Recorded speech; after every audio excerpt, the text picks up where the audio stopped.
എല്ലാവർക്കും നമസ്കാരം. എല്ലാവരും സുഖമായിരിക്കുന്നു എന്ന് കരുതുന്നു.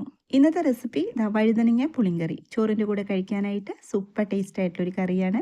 വഴുതനങ്ങ ഇഷ്ടമില്ലാത്തവർ പോലും ഇതുപോലൊരു കറി തയ്യാറാക്കിയെടുത്താൽ കഴിക്കും. അപ്പോൾ റെസിപ്പി എങ്ങനെയാണെന്ന് എല്ലാവരും കണ്ടു നോക്കൂ. ഞാനൊരു വഴുതനങ്ങ എടുത്തു വെച്ചിട്ടുണ്ട്. അപ്പോൾ ഇന്നത്തെ കറി നമ്മൾ തയ്യാറാക്കിയെടുക്കുന്നത് ഈ ഒരൊറ്റ വഴുതനങ്ങ കൊണ്ടാണ്. വഴുതനങ്ങ ഞാൻ ഇതുപോലെ ഒന്ന് കട്ട് ചെയ്ത് കൊടുക്കുന്നുണ്ട്. ഈ സമയത്ത് നമ്മുടെ വീഡിയോ കണ്ടുകൊണ്ടിരിക്കുമ്പം സബ്സ്ക്രൈബ് ചെയ്യാതെ കാണുന്നവരുണ്ടെങ്കിൽ ഒന്ന് സബ്സ്ക്രൈബ് ചെയ്ത് സപ്പോർട്ട് തരണം കേട്ടോ. അതുപോലെ തന്നെ ലൈക്ക് ചെയ്യാനും മറന്നുപോലെ. ഇനിതാ ഇതിന് ചെറുതായിട്ട് ഒന്നും കൂടി കട്ട് ചെയ്തെടുക്കണം. അപ്പം ഞാനത് കട്ട് ചെയ്തിട്ട് കുറച്ച് നേരം മഞ്ഞൾ വെള്ളത്തിൽ ഇട്ട് വയ്ക്കുന്നുണ്ട്. അപ്പോൾ കറി തയ്യാറാക്കിയെടുക്കാൻ വേണ്ടിയിട്ട് ഞാൻ സ്റ്റൗ ഓൺ ചെയ്തിട്ട് ഒരു മൺചട്ടി വെച്ചിട്ടുണ്ട്. ചേർത്ത് കൊടുത്തത് വെളിച്ചെണ്ണയാണ്.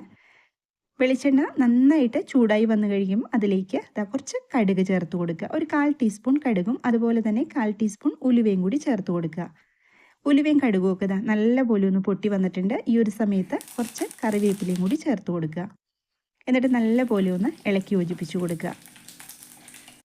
ഇപ്പോൾ കറിവേപ്പിലേക്ക് നല്ലപോലെ മൂത്ത് വന്നിട്ടുണ്ട്. ഈ സമയത്ത് കട്ട് ചെയ്തിട്ട് കഴുകി വെച്ചിരിക്കുന്ന വഴുതനങ്ങ ഇതിനകത്തേക്ക് ചേർത്ത് കൊടുക്കുക. വഴുതനങ്ങ കഴുകിയിട്ട് അതിൻ്റെ വെള്ളം നല്ലപോലെ കളഞ്ഞെടുക്കണം കേട്ടോ. ഇനി ഇതിനകത്തേക്ക് 3 അല്ലി വെളുത്തുള്ളി ചേർത്ത് കൊടുത്തിട്ടുണ്ട്. അതുപോലെ ഒരു 10-15 ചെറിയുള്ളിയും കൂടി ചേർത്ത് കൊടുത്തിട്ടുണ്ട്. വെളുത്തുള്ളിയുടെ ഫ്ലേവർ നിങ്ങൾക്ക് ഇഷ്ടമില്ല വെച്ചാൽ വെളുത്തുള്ളി ചേർത്ത് കൊടുക്കേണ്ട ആവശ്യമില്ല.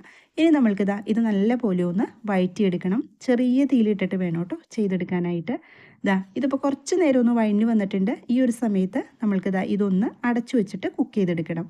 നമ്മളിതിനകത്തേക്ക് ഉപ്പ് ചേർത്ത് കൊടുത്തിട്ടില്ല. ഒരു 2 മിനിറ്റെങ്കിലും ഇതൊന്ന് നല്ലപോലെ വഴണ്ടി കിട്ടിയതിന് ശേഷം മാത്രം ഉപ്പ് ചേർത്ത് കൊടുക്കുക കേട്ടോ. അപ്പോൾ 2 മിനിറ്റ് കഴിഞ്ഞിട്ടുണ്ട്. അത്യാവശ്യം നല്ലപോലെ ഇത് വഴണ്ടി വന്നിട്ടുണ്ട്. ഇനി നമ്മൾക്ക് ഇതിനകത്തേക്ക് പാകത്തിന് ഉപ്പും കൂടി ചേർത്ത് കൊടുത്തിട്ട് ഒന്നും കൂടി അടച്ചു വെച്ചിട്ട് കുക്ക് ചെയ്തെടുക്കുക. ഇതൊന്ന് കുക്കാവുന്ന സമയം കൊണ്ട് നമ്മൾക്ക് ഇതിനകത്തേക്കുള്ള അരപ്പൊന്ന് റെഡിയാക്കി എടുക്കാം.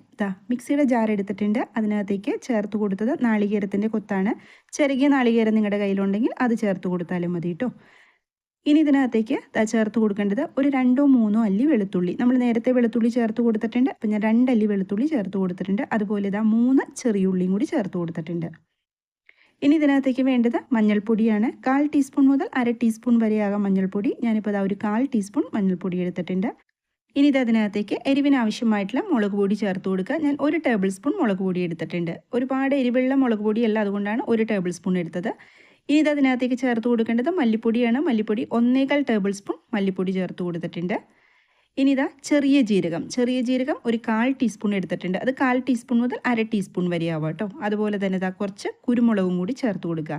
നിങ്ങൾക്ക് പെരിഞ്ജീരകത്തിൻ്റെ ഒരു ഫ്ലേവർ ഇഷ്ടമാച്ചാൽ ഈ സമയത്ത് ഒരു 1/4 ടീസ്പൂൺ പെരിഞ്ജീരകം കൂടി ചേർത്ത് കൊടുക്കാം. ഞാൻ ചേർത്ത് കൊടുത്തിട്ടില്ല. ഇനി ഞാൻ ഇതിനകത്തേക്ക് കുറച്ച് വെള്ളം ചേർത്ത് കൊടുത്തിട്ടുണ്ടായിരുന്നു. അതുപോലെ തന്നെ ഒരു തക്കാളി എടുക്കുമ്പം ഒരുപാട് പുളിയുള്ള തക്കാളി എടുക്കരുത്. അതുപോലെ തന്നെ വെള്ളം ഒരുപാട് ചേർത്തിട്ട് അരയ്ക്കണ്ട കേട്ടോ. തക്കാളിയിൽ അത്യാവശ്യം വെള്ളമുള്ളതായിരിക്കും. ഇനി നല്ല പോലെ ഇതൊന്ന് അരച്ചെടുക്കുക. ഈ ഒരു സമയം കൊണ്ട് നമ്മൾ വേവാൻ വെച്ചിരിക്കുന്ന വഴുതനങ്ങ നല്ലപോലെ വെന്ത് കിട്ടിയിട്ടുണ്ട്. അതുപോലെ തന്നെ ഉള്ളിയൊക്കെ നല്ലപോലെ വഴണ്ടി വന്നിട്ടുണ്ട്. ഈ ഒരു പാകത്തിനായിരിക്കണം എടുക്കേണ്ടത്. വഴുതനങ്ങയൊന്നും ഒരുപാട് വെന്തങ്ങ് കുഴഞ്ഞു പോകരുത് കേട്ടോ. ഇനി നമ്മൾക്ക് ഇതിനകത്തേക്ക് അരച്ചുകൊണ്ട് വന്നിരിക്കുന്ന അരപ്പ് ചേർത്ത് കൊടുക്കുക. അരയ്ക്കുമ്പം ഈ രീതിയിൽ അരച്ചെടുക്കണം. ഒരുപാട് വെള്ളം ചേർത്ത് അരച്ചെടുക്കരുത്. അരപ്പും കൂടി ചേർത്ത് കൊടുത്തിട്ട് നല്ല പോലെ ഒന്ന് വഴറ്റി യോജിപ്പിച്ച് കൊടുക്കുക. ഒരു 2-3 മിനിറ്റെങ്കിലും അരപ്പ് നല്ലപോലെ വഴറ്റിയെടുത്തതിന് ശേഷം മാത്രം ആവശ്യത്തിന് വെള്ളം ചേർത്ത് കൊടുക്കുക.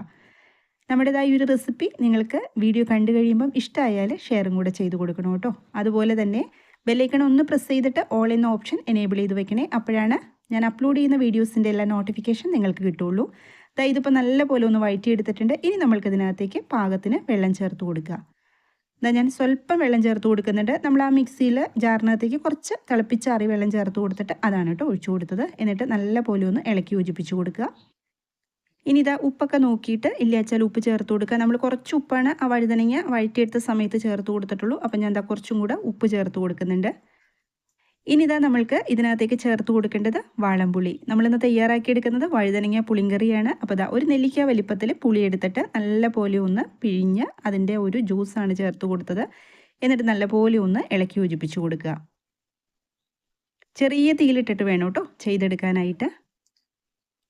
ഇനി ഇത് അടച്ചു വെച്ചിട്ട് ഒരു 7 മിനിറ്റെങ്കിലും നല്ല പോലെ ഒന്ന് കുക്ക് ചെയ്തെടുക്കണം കേട്ടോ. നമ്മൾ ചേർത്ത് കൊടുത്ത നാളികേരത്തിൻ്റെ പച്ച ടേസ്റ്റ് മാറിക്കിട്ടണം. അതുപോലെ പുളി നല്ല പോലെ കറിയിലേക്ക് ഒന്ന് പിടിക്കണം. അതിന് വേണ്ടിയിട്ട് ഇത് അടച്ചു വെച്ച് കൊടുക്കുന്നുണ്ട്. അപ്പോൾ ഒരു കുറച്ച് സമയം കഴിഞ്ഞപ്പോൾ 2-3 മിനിറ്റ് കഴിഞ്ഞ് ഒന്ന് തിളച്ചപ്പം ഇതിനകത്തേക്ക് ഞാൻ കുറച്ച് ശർക്കര ചേർത്ത് കൊടുത്തിട്ടുണ്ടായിരുന്നു. അത് ചേർത്ത് കൊടുക്കണം നിർബന്ധമില്ല കേട്ടോ. ആ പുളിയും മധുരമൊക്കെ കൂടി വരുമ്പോൾ നമ്മുടെ കറിക്ക് ഒരു പ്രത്യേക ടേസ്റ്റ് കിട്ടും. അതിന് വേണ്ടിയിട്ട് ചേർത്ത് കൊടുത്തൂന്നേ ഉള്ളൂ. ഈ ഒരു കറി ചോറിൻ്റെ കൂടെ മാത്രമല്ല ചപ്പാത്തിയുടെ കൂടെയും കഴിക്കാൻ പറ്റുന്ന ഒരു കറി തന്നെയാണ്. ഇനി ഇതിനകത്തേക്ക് വറുത്തിടേണ്ട ആവശ്യമൊന്നുമില്ല. നമ്മൾ നേരത്തെ കടുകൊക്കെ ചേർത്ത് കൊടുത്തിട്ടുള്ളതാണ്.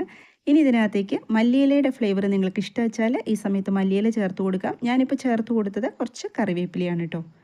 സ്റ്റൗ ഞാൻ ഓഫ് ചെയ്ത് കൊടുത്തിട്ടുണ്ട്. അപ്പോൾ ഇതുവരെയും ഇതുപോലൊരു കറി നിങ്ങൾ ട്രൈ ചെയ്ത് നോക്കിയിട്ടില്ലെങ്കിൽ വഴുതനങ്ങ കിട്ടുമ്പോൾ എന്തായാലും തയ്യാറാക്കി നോക്കൂ കേട്ടോ. വളരെ സ്വാദോട് കൂടിയിട്ടുള്ള ഒരു കറിയാണ്. അപ്പോൾ ഇന്നത്തെ റെസിപ്പി എല്ലാവർക്കും ഇഷ്ടമായി എന്ന് കരുതുന്നു. വീഡിയോ ഇഷ്ടമായാൽ സബ്സ്ക്രൈബ് ചെയ്യാനും അതുപോലെ തന്നെ ലൈക്ക് ചെയ്യാനൊന്നും ആരും മറന്നു പോരുത് കേട്ടോ. മറ്റൊരു റെസിപ്പിയുമായിട്ട് വീണ്ടും കാണാം. എല്ലാവരും സന്തോഷമായിട്ടിരിക്കുക. താങ്ക്